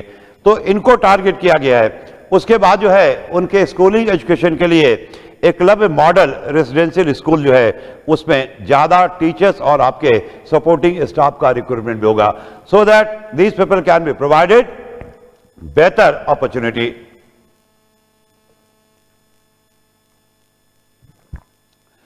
तो इतना ही नहीं, उनके आवास के लिए जो PM आवास योजना जो है उसको जो है रकम बढ़ा दी गई है। अब इस बार के बजट में आप देखेंगे कि मनरेगा पे सरकार ने पैसा खर्च नहीं किया, मनरेगा को फंड नहीं दिया, क्योंकि इस गवर्नमेंट का मानना है, पहले भी हमारे प्राइम मिनिस्टर ने पार्लियामेंट में ही स्टेटमेंट दिया था कि मैंने अपने लाइफ में मनरेगा से बेकार कोई प्रोग्राम नहीं देखा। अब मनरेगा की बात करें, पिछले कई सालों से 10-12 सालों से ना जाने कई लाख करोड़ रुपए जो है खर्च हो चुके हैं, लेकिन रिजल्ट नजर नहीं आया और मनरेगा जो है घोटाले का केंद्र हो चुका है। तो अब गवर्नमेंट कहती है कि मनरेगा पे हम फंड नहीं डाल रहे, इसका मतलब ये नहीं कि हमने रूरल डेवलपमेंट को छोड़ दिया। अब उसी को हम लोग जो है it will made more focused, यानी हर एक एरिया उन एरिया पे काम करेंगे। मनरेगा एक विस्तृत था जिसमें कई सारी चीजों पे काम होता है, लेकिन हर एक को हम क्या करेंगे, फोकस करेंगे। उसमें आपका आवास योजना भी है, तो PM आवास योजना को प्रमोट किया जा रहा है। तो तो इस तरह का यानी सरकार का जो अप्रोच है यहाँ पे सेंट्रलाइज से डिसेंट्रलाइज, कि मनरेगा के जितने भी कंपोनेंट थे उनको अलग अलग कर करके और हम लोग उनको टारगेट करेंगे। तो ये हमारा अप्रोच है। और रीचिंग द लाइफ माइलस्टोन का मतलब समझ आ गया, टुवर्ड्स मोर इंक्लूसिवनेस, यानी जो बिल्कुल लास्ट बेंच पे है, जो सबसे पीछे रह गए, चाहे वो व्यक्ति हो, चाहे वो ग्रुप हो, चाहे वो रीजन हो, हम डायरेक्टली उनको टारगेट करेंगे and they will be brought into the main streams of the India. और इस संदर्भ में सरकार के जो प्रोग्राम्स हैं, जो मेन है आपके, अब हर एक प्रोग्राम को बताना पॉसिबल नहीं है क्योंकि ऐसे बहुत बोरिंग हो जाएगा। तो एक तो आपका ये है, ठीक है। उसके बाद तीसरा जो आपका प्रायोरिटी है वो है infrastructure and investment. Infrastructure and investment, infrastructure and investment, तो खैर इसके बिना तो कुछ भी पॉसिबल है ही नहीं। और पिछले जब से सरकार बनी और पास में भी इंफ्रास्ट्रक्चर देखी, तो इसके लिए आप देखोगे इन्वेस्टमेंट बढ़ाना पड़ेगा। इंफ्रास्ट्रक्चर जब तक मौजूद नहीं होगा तब तक देश और देश के लोगों की उत्पादन करने की क्षमता बढ़ेगी नहीं, और उसके लिए जरूरी है इन्वेस्टमेंट। और इन्वेस्टमेंट को हम कहते हैं कैपिटल एक्सपेंडिचर। तो कैपिटल एक्सपेंडिचर की मात्रा जो है ये बढ़ा दी गई है, और कैपिटल एक्सपेंडिचर की मात्रा जब बढ़ेगी तभी देश में क्या होगा, रचनात्मक विकास होगा। और देश का इंफ्रास्ट्रक्चर जब मजबूत होगा तो देश और देश के लोगों की उत्पादन करने की क्षमता बढ़ेगी। इसकी चर्चा हम लोग पहले कर चुके हैं कि बजट के आंकड़े को लेकर के मैं समझा चुका हूं कि कैपिटल एक्सपेंडिचर 33% से बढ़ा है, 7.5 लाख करोड़ से बढ़ के आपका 10 लाख करोड़ कर दिया गया है। और इसके अलावे जो इफेक्टिव कैपिटल एक्सपेंडिचर है वो 13.7 लाख करोड़ है। इसके अलावे जो पिछले साल ये शुरू हुआ था, स्टेट गवर्नमेंट को इंटरेस्ट फ्री 2023-24 के लिए, 2023-24 के लिए इस दौरान जो वित्त वर्ष आएगा तो स्टेट गवर्नमेंट के लिए 50 साल का इंटरेस्ट फ्री लोन दिया जाएगा। इंटरेस्ट फ्री लोन यानी स्टेट गवर्नमेंट सेंट्रल गवर्नमेंट से लोन लेंगे और 50 साल तक वो अपने पास रखेंगे बिना किसी ब्याज के। ये थोड़ा लास्ट ईयर का प्रोग्राम है, लेकिन इसका बाहर गया स्टेट गवर्नमेंट ने इसका मिसयूज किया और पॉलिटिकल गेन के लिए इन्होंने इसका इस्तेमाल जो है फ्री भी देने में किया। अब इसलिए इस बार सरकार ने प्रोग्राम को जारी रखा है, लेकिन इस बार कुछ कंडीशन लगा दी है। कंडीशन क्या लगा दी है कि ये जो आपका पैसा है सिर्फ और सिर्फ आप खर्च करना है not only for capital expenditure, only for capital expenditure. अब कैपिटल एक्सपेंडिचर में भी एरियाज बता दिया गया है, क्योंकि जो फ्री भी होते हैं वहां भी कैपिटल एक्सपेंडिचर होता है। अब जैसे मान लो आप छात्रों को स्कूटर प्रोवाइड करते हो फ्री में, तो वो भी आपका कैपिटल एक्सपेंडिचर है, लेकिन वो सरकार मानती है, केंद्र सरकार, कि वो प्रोडक्टिव नहीं है। तो यहां पे पूरी तरह से गवर्नमेंट ने क्या किया है कि कंडीशन लगा दिया है कि ये जो आपको लोन मिलेगा इंटरेस्ट फ्री, तो उस केस में आपका जो है ये पैसा सिर्फ और सिर्फ आपको क्या करना है, you have to spend only for capital expenditure, यानी आपको इन्वेस्टमेंट करना है। इसके अलावा कि प्राइवेट इन्वेस्टमेंट को प्रमोट करना, जिसकी हमने आज बात की, आपका क्राउडिंग इन। तो क्राउडिंग इन के लिए जरूरी है कि इंफ्रास्ट्रक्चर प्रमोट हो, तो सरकार उसकी बात कर रही है कि इन्वेस्टमेंट वो प्रोवाइड करेगी ज्यादा, किसमें, इंफ्रास्ट्रक्चर में, जिसमें मेन एरिया क्या क्या होगा, तो railway, roadways, urban infrastructure, power, और ये सारे हमारे आपके क्या हैं, तो मेन एरिया हैं जहां पे गवर्नमेंट काम करेगी और तभी आपका क्राउडिंग इन होगा। इसके अलावा आप देखोगे रेलवे को इस बार बहुत ज्यादा पैसा दिया गया है for capital expenditure, 2.40 lakh crore, यानी 2.40 लाख करोड़ ये आपको इस बार रेलवे को दिया गया है। उसके बाद लॉजिस्टिक को प्रमोट करने की बात है। देखो लॉजिस्टिक क्या होता है ना, कि ये हमारा सपोर्टिंग सिस्टम है, और जब तक लॉजिस्टिक नहीं होगा, अब जैसे हम पोर्ट की बात करें, बंदरगाह की बात करें, तो बंदरगाह पे सामान आता है, अगर हम इंपोर्ट करते हैं तो जरूरी है सामान की सुरक्षा के लिए कि उसका इंफ्रास्ट्रक्चर मौजूद हो, उसका गोडाउन होगा, फिर वहां से ट्रांसपोर्टेशन होगा, ठीक है। तो ये तो चलो ये सब जो है इंफ्रास्ट्रक्चर कैसा है, और जो लोग एक्सपोर्ट करेंगे तो वो जो है अपने जहां पे प्रोडक्शन हो रहा है वहां तक बंदरगाह तक पहुंचाएंगे। इस पूरे चैनल में जितने भी हेल्पिंग एरियाज हैं, चाहे वो गोडाउन हो, चाहे वो कम्युनिकेशन हो, चाहे आपका ट्रांसपोर्टेशन हो। तो यहां पे अगर हम कमजोर रहेंगे, जिसको हम कहते हैं एंड टू एंड, यानी बंदरगाह से शुरू होकर वापस बंदरगाह पे आना, या मे भी एयरवेज ही आप कह सकते हो, तो यहां पे आपको काम करना है। और यहां पे इसे गवर्नमेंट ने कहा है कि टॉप प्रायोरिटी दिया जाएगा। तो जिन जिन चीजों पे सरकार काम करेगी टू प्रमोट लॉजिस्टिक, इसको कहा जाता है कि इंफ्रास्ट्रक्चर, क्रिटिकल इंफ्रास्ट्रक्चर, जो इससे रिलेटेड है, जो सपोर्टिंग सिस्टम का हिस्सा है। तो 100 पूरी तरह से सरकार मेंशन किया है कि 100 जो है क्रिटिकल इंफ्रास्ट्रक्चर प्रोजेक्ट जो है, कहां से, फर्स्ट और लास्ट माइल कनेक्टिविटी, पोर्ट कह लो, उसके बाद कोयला कह लो, स्टील कह लो, फर्टिलाइजर कह लो और फूड ग्रेन्स कह लो, उसको आइडेंटिफाई किया गया है और इसको सरकार टॉप प्रायोरिटी देगी। जैसे आप देखें, लॉजिस्टिक को प्रमोट किया जाएगा, क्योंकि ये सपोर्टिंग सिस्टम है। पोर्ट मैंने फॉर एग्जांपल लिया निर्यात आयात के केस में, लेकिन और भी जो हमारे क्रिटिकल इंफ्रास्ट्रक्चर प्रोजेक्ट हैं, जैसे हमने कहा, देखिए, जो कोल आपका है, स्टील है, फर्टिलाइजर है, इन सबों को हम प्रमोट करने की बात करें जो इनसे रिलेटेड है। उसके बाद कहा जा रहा है कि करीब 50 और जो है एडिशनल एयरपोर्ट और हेलीकॉप्टर जो है, जो उसका हेलीपैड बोलते हैं, तो इन सबों को क्या किया जा रहा है, प्रमोट किया जा रहा है, जिससे कि रीजनल एयर कनेक्टिविटी बढ़े, देश के भीतर एक क्षेत्र से दूसरे क्षेत्र की कनेक्टिविटी बढ़े। उसके बाद urban development infrastructure development fund को प्रायोरिटी सेक्टर के तौर पे काम किया गया है, यानी प्रायोरिटी सेक्टर के तौर में, जिससे कहा जाए कि खास करके जो टीयर 1 तो नहीं, जो टीयर 2 सिटी हैं, यानी जो हमारे टीयर 2 और टीयर 3 सिटीज है, टीयर 2 और टीयर 3 सिटी, तो इनका जो है इंफ्रास्ट्रक्चर को बहुत तेजी से प्रमोट किया जाए, क्योंकि इनका भी क्या हो रहा है, साइज बढ़ रहा है, और टीयर 2 जो है कुछ दिन में टीयर 1 में कन्वर्ट हो जाएंगे, टीयर 3 जो है वो 2 में कन्वर्ट हो जाएंगे, क्योंकि माइग्रेशन बहुत ज्यादा हो रहा है। तो जरूरी है कि इनके इंफ्रास्ट्रक्चर क्या किया जाए, बढ़ाया जाए, और इसके लिए यूआईडीपी, अर्बन इंफ्रास्ट्रक्चर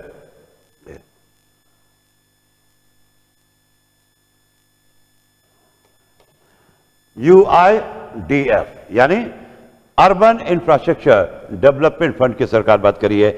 इसका क्रिएशन होगा और ये प्रायोरिटीज को दिया जाएगा, और इसका मेन ऑब्जेक्टिव होगा कि टीयर 2 और टीयर 3 सिटी पे ये काम करेगी, उसके इंफ्रास्ट्रक्चर को मजबूत करेगी। और ये मैनेज कौन करेगा, तो नेशनल हाउसिंग बैंक। ये नेशनल हाउसिंग बैंक के थ्रू क्या होगा, तो ये आपका, ठीक है।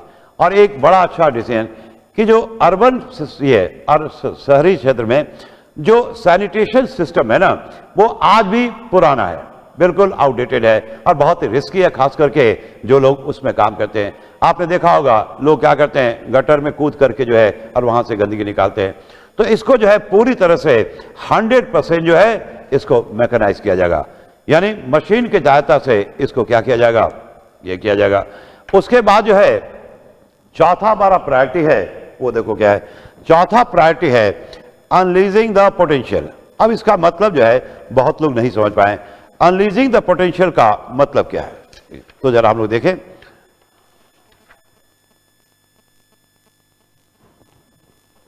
चौथा प्रायोरिटी है अनलीजिंग द पोटेंशियल।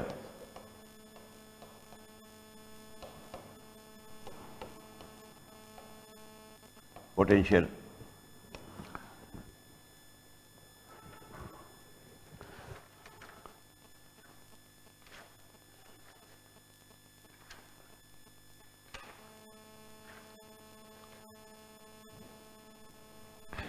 तो इसका अगर लेमैन टर्म में कहें तो इसका मीनिंग बेसिकली है ट्रस्ट बेस्ड गवर्नेंस, यानी ये गवर्नेंस की बात करती है, गवर्नेंस की, ट्रस्ट बेस्ड गवर्नेंस, ये इसकी बात करता है।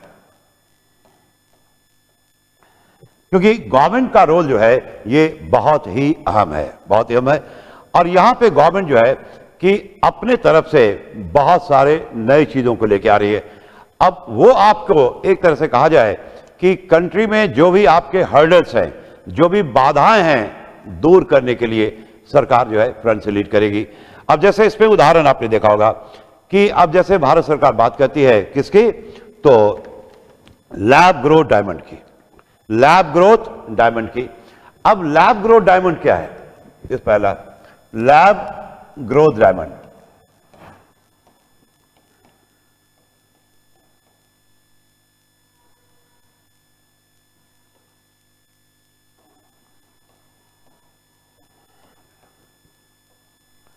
LGD। आपने सुना होगा कि गुजरात का एक शहर है सूरत, किसके लिए फेमस है? तो डायमंड के लिए। तो डायमंड के वो प्रोडक्शन के लिए नहीं, बल्कि कटिंग, फिनिशिंग। तो ये जो कच्चा डायमंड है, रॉ डायमंड, ये मेनली आता है कहां से? अफ्रीका के माइन से। अब वहां दो प्रॉब्लम हो रहा है। एक तो अफ्रीका के जो माइंस हैं वहां पे इनका उत्पादन कम होता जा रहा है, और वहां पे अफ्रीका के माइंस में जो है चाइनीज कंपनियों का इन्वेस्टमेंट बढ़ता जा रहा है, और चाइनीज कभी भी इंडिया को प्रमोट नहीं करेंगे। और जेम्स एंड ज्वेलरी की बात करें तो ये भारत के लिए बहुत ही बड़ा क्षेत्र है, क्योंकि दो चीज आप जानते होंगे बिल्कुल। एक वर्ड आपने सुना होगा एक्सपोर्ट, बिल्कुल सुना होगा, और दूसरा सुना होगा आपने इंपोर्ट। तो ये दोनों तो सबको पता है। एक तीसरा वर्ड होता है एंट्री पोर्ट, एंट्री पोर्ट, यानी import for the purpose of export. यानी पहले हम इंपोर्ट करते हैं और फिर उस पर कुछ काम करके हम उसको क्या करते हैं? एक्सपोर्ट करते हैं। और खास करके दो क्षेत्र में हमारा बहुत ज्यादा कमाई है, जैसे gems and jewellery. Bharat gold आयात करता है, डायमंड आयात करता है, फिर they are supply to the you can say industry.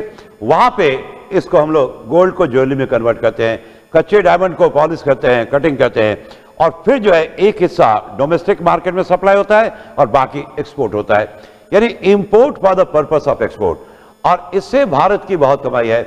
और पिछले साल भारत के टोटल एक्सपोर्ट अर्निंग में इनका शेयर था 5th, 5वां था। ये काफी अच्छा शुरू से रहा है।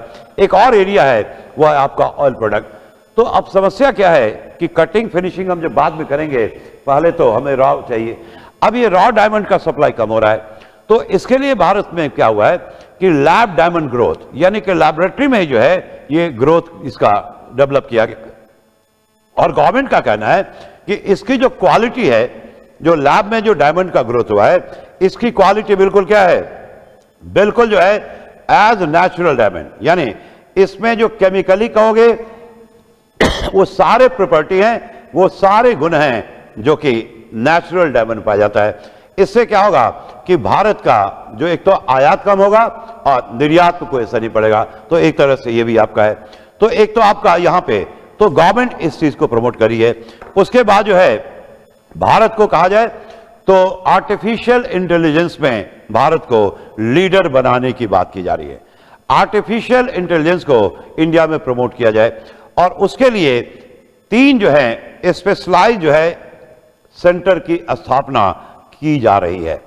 और इनका जो मेन अभी इस्तेमाल सरकार करेगी 3 फील्ड में, एग्रीकल्चर में, हेल्थ में और सस्टेनेबल सिटीज के लिए, सस्टेनेबल सिटीज के लिए।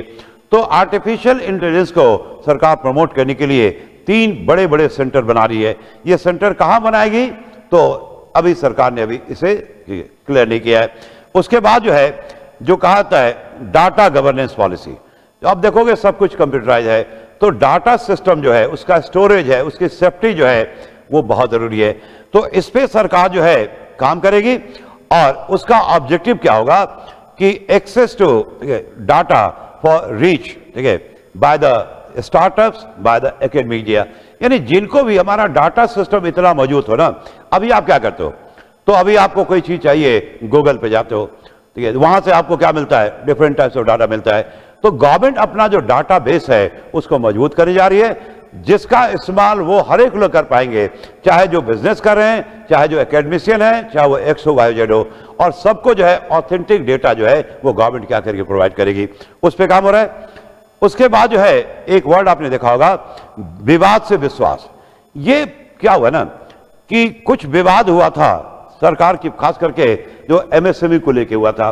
तो सरकार चाहती है कि ये जो सेटलमेंट का तरीका है उसको आसान किया जाए। तो 2 कदम जो है उठाए गए हैं। सबसे पहला कि जो एमएसएमई जिनको सरकार ने बहुत सारे बेनिफिट दे रखे हैं, तो उनके लिए क्या है तो रिलीफ प्रोवाइड किया गया। खास करके जो लॉकडाउन में क्या था, जब कोविड-19 आया था, तो इनके ऊपर बहुत असर पड़ा। तो इनका काम धाम बंद हो गया और स्वाभाविक है ये बैंक को अपना लोन नहीं पे कर पाए या और भी बहुत तरह की समस्या आ गई।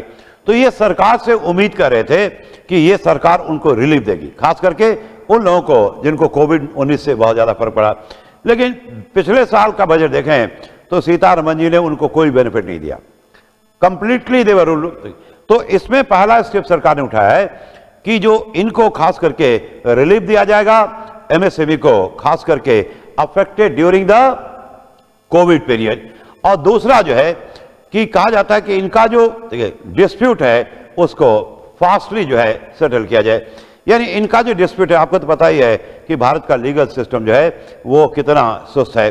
तो इसके कारण ultimately justice delayed is called justice denied. तो जस्टिस इनको डिनाई होता है और गवर्नमेंट पे क्या फर्क पड़ता है? फर्क पड़ता है छोटे लोगों पे। तो इनका जो है जो सेटलमेंट है डिस्प्यूट का वो शीघ्र से शीघ्र किया जाए, उसको आसान बना जाए और उसको फास्ट बना जाए। तो गवर्नमेंट ने ये दो अनाउंसमेंट किए हैं। तो देखें कि इसमें सरकार इसके लिए करती क्या है। और शायद इसीलिए जो है ई कोर्ट का कंसेप्ट आ गया, ई कोर्ट बनाया जाएगा। ई कोर्ट का मतलब पता है आपको, यानी सारा जो आपका ये सारा जो है ऑनलाइन होगा, जिससे कि जस्टिस भी मिले और फास्ट मिले और साथ साथ आपका जो है इफेक्टिव जस्टिस की बात करें। ये तीन चीजें की गई हैं। उसके बाद जो है डिजिटल लॉकर की सरकार बात करती है, जहां पे आपके सारे क्या होंगे, जो कंपनी है, चैरिटेबल ट्रस्ट हैं, वो अपने इंफॉर्मेशन को, डेटा को सुरक्षित रखे। जिससे क्या होता है कि बार बार, अब जैसे मान लो मैं बिजनेस करता हूं तो मेरे जितने भी इंफॉर्मेशन है तो डिजिटल लॉकर में सुरक्षित रखूंगा। एक ही है। अब जिन जिन गवर्नमेंट अथॉरिटीज को जरूरत है, टैक्स वालों को जरूरत है, मैंने उनको ट्रांसफर कर दिया, ठीक है, एक्साइज वालों को जरूरत है उनको ट्रांसफर कर दिया, जीएसटी वालों को जरूरत है उनको ट्रांसफर कर दिया, या किसी अन्य अथॉरिटी को जरूरत है तो फिर क्या होगा, उनको ट्रांसफर कर दिया। यानी एक ही डाटा का जो यूज है वो हम डिफरेंट प्लेटफॉर्म पे कर सकते हैं। नहीं तो पहले क्या होता था, हर एक डिपार्टमेंट का अलग अलग, जब सब कुछ ऑफलाइन था, हर एक डिपार्टमेंट का अपना प्रिस्क्राइब फॉर्म होता था, सबको अलग अलग क्या करो, सूचित करो। तो ये भी एक समस्या थी। तो सिंप्लीफिकेशन कह सकते हैं। और जो फास्ट की बात करें तो मेन आपका जो है ट्रस्ट बेस, यानी गवर्नमेंट जो है वो सारे सपोर्ट प्रोवाइड कर रही है जो एक इंडिया को मैन्युफैक्चरिंग हब और विजन जो है इंडिया का, उसको प्राप्त करने में आसानी हो। तो ये आपका जो है, ये आपका फोर्थ और टॉप प्रायोरिटी। अब पांचवा जो प्रायोरिटी है वो है आपका ग्रीन ग्रोथ।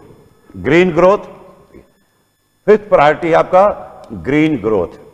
ये थोड़ा सा ये मेरे दायरे से हटके है, ये आपको खुद पढ़ना पड़ेगा या बेहतर होगा इस पे हमारे जो है क्या कहा जाए, जो साइंस टेक वाले टीचर हैं वो ज्यादा बेहतर पढ़ाएंगे। अब इसमें सरकार ने किया है पीएम प्रणाम योजना जो है ग्रीन ग्रोथ, यानी ग्रोथ हो but not at the cost of environment. Carbon emission free India by 2070, ये 2070 तक हमारा जो है कार्बन फ्री हो। अच्छी बात है, उससे पहले हो जाए और अच्छी बात है। तो यहां पे गवर्नमेंट काम कर रही है और काम करेगी एग्रेसिवली। तो पीएम प्रणाम योजना जो है लॉन्च की गया है। उसका मेन पर्पस है कि जो इसमें स्टेट गवर्नमेंट और यूनियन टेरिटरी को प्रमोट किया जाएगा। किस चीज के लिए? यूसेज ऑफ अल्टरनेटिव फर्टिलाइजर, यानी जो फर्टिलाइजर है कुछ दूसरा अल्टरनेटिव आप उसका ढूंढें, इसके लिए उनको क्या किया जाएगा, इनकरेज किया जाएगा। क्योंकि जो आपका पुराना फर्टिलाइजर है उसमें बहुत तरह की समस्या आपको पता ही है, पॉल्यूशन है, एक्सवाइजेड। तो ये आपको दे। उसके बाद जो है waste to wealth management plan की स्थापना हो रही है 500। उसके बाद green credit programme, green credit programme. उसके बाद जो है कि एक योजना सरकार लेके आई है मिस्ट्री। मिस्ट्री में क्या है ऑब्जेक्टिव? तो बेसिकली ये आपका मैंग्रोव प्लांटेशन को प्रमोट करना है अलोंग द कोस्ट लाइन। अब मैंग्रोव प्लांटेशन ये क्या होता है, मुझे इसकी जानकारी नहीं है। वो देखोगे कोस्टल एरिया में वो बड़े बड़े क्या होते हैं, पेड़ का झुंड होता है। अब इसका जो है ज्योग्राफिकल रीजन है, एनवायरमेंट रीजन है, ये आपको हमारे अन्य शिक्षक पढ़ाएंगे। यानी इस बजट का जो अन्य पहलू है उसको अन्य शिक्षक उसके लिए आपको क्लास देंगे। उसके बाद जो है अब ये अमृत धरोहर की बात हो रही है, जिसकी में ऑब्जेक्टिव क्या है? तो optimal usage of wetland, optimum maximum use हो किस चीज का, जो वेटलैंड है। तो इस तरह के आपका जो है कंसेप्ट आ रहा है। तो ये पूरी तरह से आपका जो है ज्योग्राफी और एनवायरमेंट वाले सर पढ़ाएंगे, मे भी साइंस वाले पढ़ाएंगे। तो हम लोग जो है चौथे पे थे, ये आपका फोर्थ ही था, सॉरी, ये आपका फोर्थ था न कि फिफ्थ था। ये आपका फोर्थ था। अब हम लोग बात करें किस पे, चले आए फिफ्थ पे। फिफ्थ की बात करें, फिफ्थ जो सरकार का है वो है यूथ पावर। ये फिफ्थ है, ठीक है, it's youth power. Youth power ये आपका फिफ्थ है। तो यूथ तो ही भारत का फ्यूचर है, तो इनको जो है कहा जाता है, इनको प्रमोट करना, इनको प्रमोट करना, जिसके लिए गवर्नमेंट ने, जिसको हम कहते हैं आपका जो यूथ का पीढ़ी है, इसको सरकार कह रही है अमृत पीढ़ी।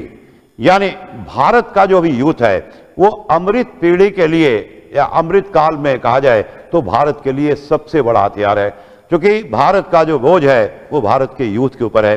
तो उनके कहा जाता है ओवरऑल डेवलपमेंट के लिए सरकार बहुत सी योजना लेकर के आई है।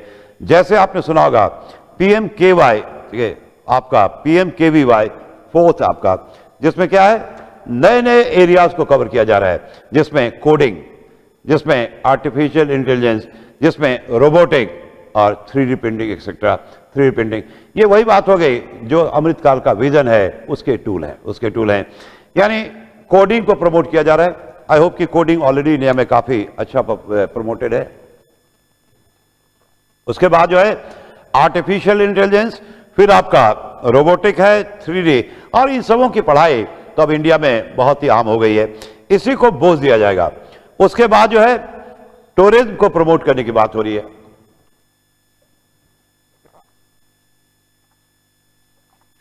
और इसमें गवर्नमेंट ने कहा है कि 50 नए टूरिस्ट स्पॉट की खोज होगी।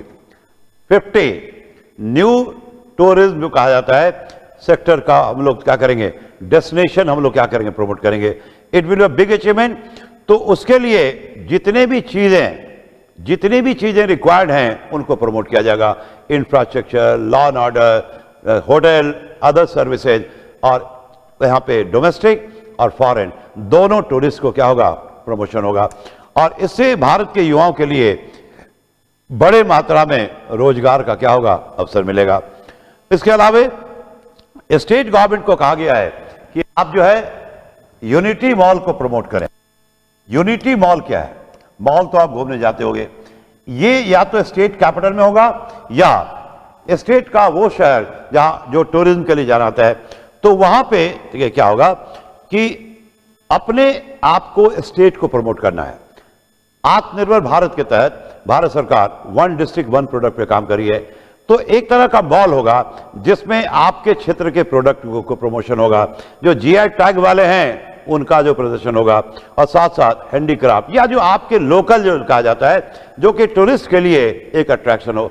अब जैसे अभी भी मान लो, ठीक है, गूगल तो आ गया, अभी मान लो हम कहीं जाते हैं, मान लो केरला में लोग हैं, अब केरला किसी शहर में गए तो पहले सर्च करते हैं कि व्हाट टू बाय, यानी यहां से क्या किन किन चीजों खरीदारी करें, तो फिर गूगल से हमें हेल्प मिल जाता है, ठीक है, ये सारी चीजें। अब जब बाद में ढूंढते हैं तो इस चीज के लिए इस चीज के लिए वहां जाइए, इस चीज के लिए उस मार्केट जाइए। अब क्या होगा, किसी भी आप बड़े शहर में जाएंगे, यानी जो टूरिज्म के पर्पज से, तो वहां आपको यूनिटी मॉल मिलेगा, आपको कहीं नहीं जाना है, और उसमें उस शहर का, उस क्षेत्र का, उस राज्य का आपको जो स्पेशलिटी है, एक एक चीज आपको मिल जाएगा। तो इससे क्या होगा, टूरिज्म को प्रमोशन मिलेगा और डोमेस्टिक प्रोडक्ट के लिए भी एक बड़ा मार्केट तैयार होगा। तो ये आपका जो है अमृत पीढ़ी का आपका जो ये। अब लास्ट आपका आता है फाइनेंशियल जो है एरिया, वो मैं पहले पढ़ा चुका हूं, लेकिन जो फाइनेंशियल सेक्टर का जो 5-6 चीजें, फाइनेंशियल सेक्टर 5-6 चीजें हैं, मैं फिर से रिपीट कर दूं। फाइनेंशियल सेक्टर, अब इसमें जो है फाइनेंशियल सेक्टर में हम देखें तो एक तो आपका भारत में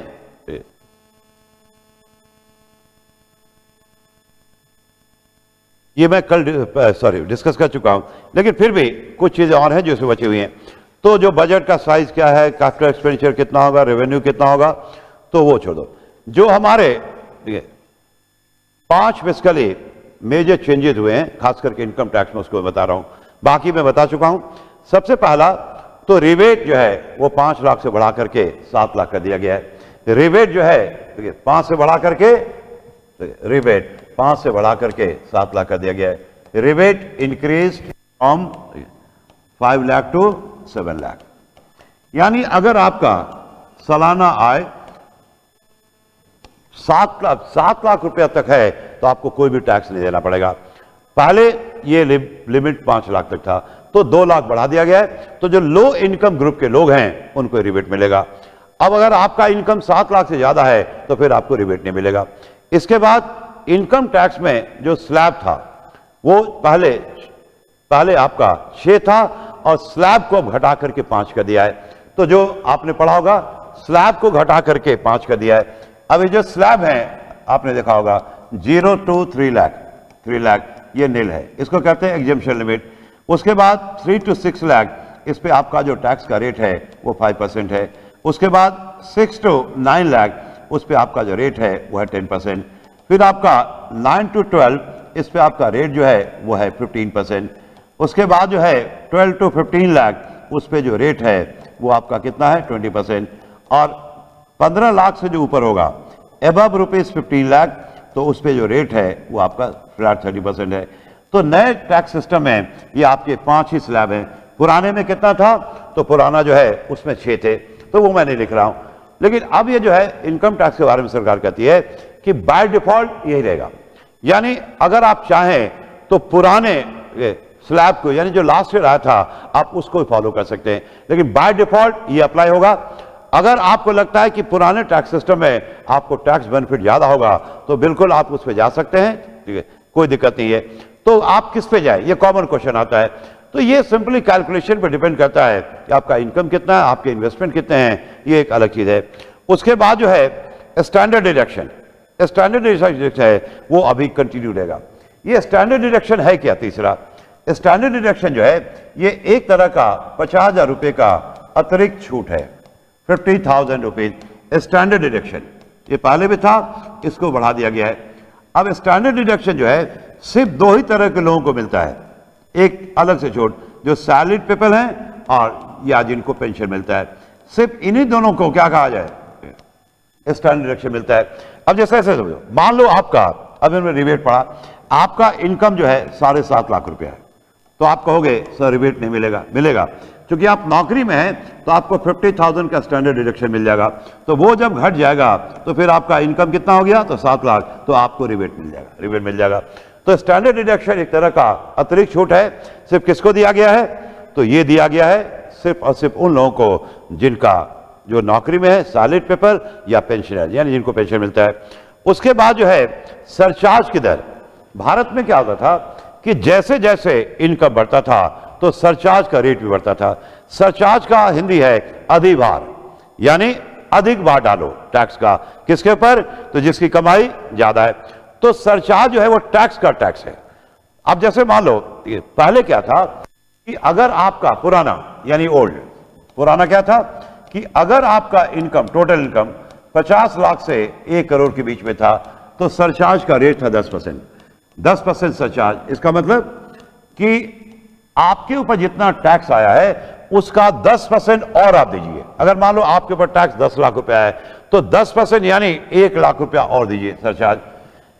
उसके बाद अगर आपका इनकम, ये पुराना, 1 करोड़ से ज्यादा है और 1 से 2 करोड़ के बीच में है, इन बिटवीन 1 to 2 करोड़, तो फिर सरचार्ज का रेट बढ़ के 15% हो गया।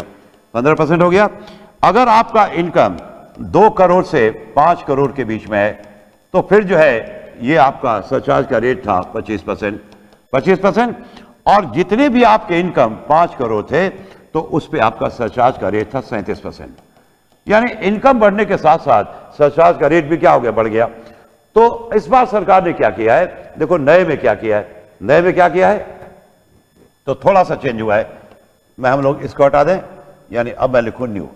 न्यू में जो है ये सेम है शुरू का, लेकिन न्यू वाले में क्या किया है कि इसको हटा दिया है, इसको हटा दिया है। अब सीधे गवर्नमेंट कहती है कि 37% वाला जो सरचार्ज है वो रहेगा। अब 2 करोड़ से जितना भी ज्यादा आपका सरचार्ज होगा उस पे 25%, यानी 37 वाला जो है उसको खत्म कर दिया है। तो इससे क्या हो गया कि टैक्स का बोझ आपका कम हो गया। तो इसके नतीजे में क्या हुआ कि गवर्नमेंट कहती थी कि इंडिया में जो मैक्सिमम टैक्स की दर जो थी, मैक्सिमम वो था 42.74 लाख %। मैक्सिमम जो आप घट करके 39% आ गया है सरचार्ज के कम होने से। स्वाभाविक है ये हाई इनकम ग्रुप वालों के लिए है। तो जो इंडिया में मैक्सिमम टैक्स की दर जो 42.74% था वो घट के कितना आ गया है, तो 39%। इसके अलावा जो आखिरी आपका वो जा देखिए,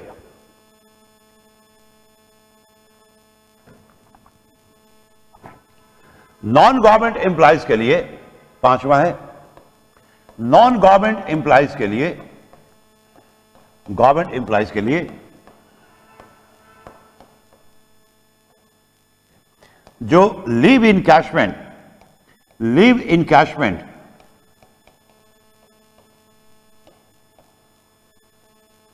का जो छूट का लिमिट था वो 3 लाख रुपया था, 3 लाख रुपया था, जिसको बढ़ा करके कर दिया गया है 25 लाख।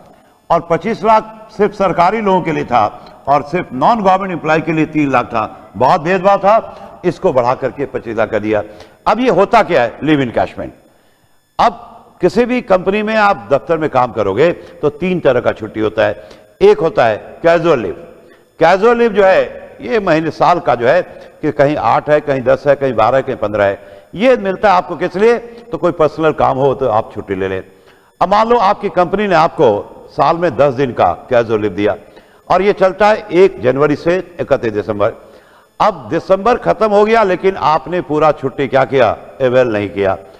मान लो 10 में से आपने 7 ही छुट्टी ली, तो बाकी 3 छुट्टी का क्या होगा? वो आपका लैप्स कर जाएगा, उसके बदले आपको कुछ भी नहीं मिलेगा, कुछ भी नहीं मिलेगा। दूसरा लीव जो है वो होता है मेडिकल लीव। तो मेडिकल लीव जो मिलेगा वो स्वाभाविक है वो कंपनी का अपना मेडिकल से संबंधित रूल होता है। लेकिन तीसरा जो मेन है जिसकी बात कर रहे हैं, अर्न लीव या प्रिविलेज लीव, उसका नाम है अर्न लीव या प्रिविलेज लीव। अर्न लीव कह लो या प्रिविलेज लीव, पीएल बोलते हैं। ये छुट्टी आप क्या करते हैं? अर्न करते हैं। अब कितना आप कमाएंगे ये डिपेंड करता है आपके कंपनी की पॉलिसी पे। तो मान लो आप किसी कंपनी में काम करते हो और वो साल का 1 महीना 30 दिन जो है वो ईएल देता है। तो ये जब आप 1 साल काम कर लेंगे तो आपका 30 दिन का छुट्टी आपने कमा लिया। अब वो आपके अकाउंट में जमा हो जाएगा। अब आप उसको क्या कर सकते हैं? इन कैश कर सकते हैं, यानी छुट्टी को सरेंडर कर दो तो आपको 1 महीने की सैलरी मिल जाएगी। आप कितना तक जो है ये आप एकोमुलेट कर सकते हैं? कितना तक? तो कहने को तो पूरी जिंदगी में आप चाहो तो 1000 दिन कर सकते हो, लेकिन कंपनियों का नॉर्मली रूल देखा है, एक लिमिट फिक्स कर देते हैं। नॉर्मल लिमिट क्या है कि 3 दिन से 300 दिन से ज्यादा छुट्टी आप एकोमुलेट नहीं कर सकते हो। अगर उससे ज्यादा होगा वो फोरफिट हो जाएगा, जब्त हो जाएगा। तो 300 दिन का मतलब हो गया तकरीबन 10 महीना।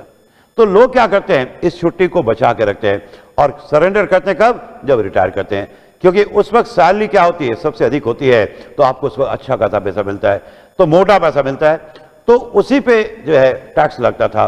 तो छूट की सीमा सरकारी कर्मचारियों के लिए 25 लाख था और जो गैर सरकारी थे उनके लिए सिर्फ 3 लाख था। अब उसी को बढ़ा करके सरकार ने कितना कर दिया? 25 लाख कर दिया है, यानी सरकारी के बराबर।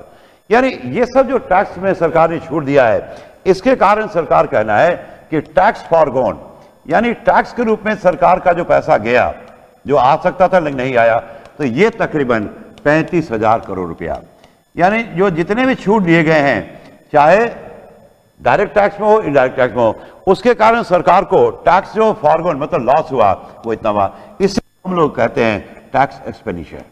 क्या कहते हैं हम लोग? Tax expenditure. तो ये आपका देखिए जो छठा प्रायोरिटी था। तो इस तरह से सॉरी छठा नहीं 7वां था, सॉरी सीक्वेंस जरा चेक कर लेना। ठीक है, मैंने जो है नंबरिंग में थोड़ा आगे पीछे हो गया, वो 50 था। और देखिए ये 7 आपके क्या हैं? ये प्रायोरिटी हैं और इसी 7 प्रायोरिटी पे बजट टिका हुआ है। तो एक एक को करेंगे। और फिर मैं रिपीट कर रहा हूं कि बजट को सिर्फ आप इकोनॉमिक से मत जोड़ें। बजट में बहुत सारे एरियाज ऐसे हैं जो हमारे दायरे से बाहर का है, तो वहां पे आपको जो है दूसरे पेपर से लिंक करेंगे और कोशिश करें चीजों को एनालाइज करें। और बजट का जो स्पीच है सीतारमण जी का, पहले आप उसको पढ़ें। आप सिर्फ इंफॉर्मेटिव है, इंफॉर्मेटिव मतलब कि आप सिर्फ सूचनाओं को कलेक्ट करते हैं और देखिए नहीं, उसका विश्लेषण जरूरी है। उसको आप लिंक करेंगे, उसको आप जीएस के अदर पेपर से लिंक करोगे और साथ साथ इकोनॉमिक सर्वे को ही पढ़ोगे। तो बस मेरे तरफ से बजट में इतना ही है। कुल मिला के बजट इस बार का बहुत ही बैलेंस्ड है।